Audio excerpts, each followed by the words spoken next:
English and Tagalog translation of basic words po na kadalasan ginagamit natin sa abroad. Ang number 1 po, lazim.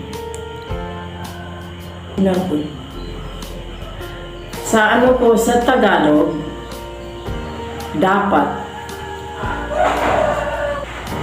Number 2, mungkin. Sa Tagalog, siguro. Pangatlo po, bus. In Tagalog po, lamang or lang.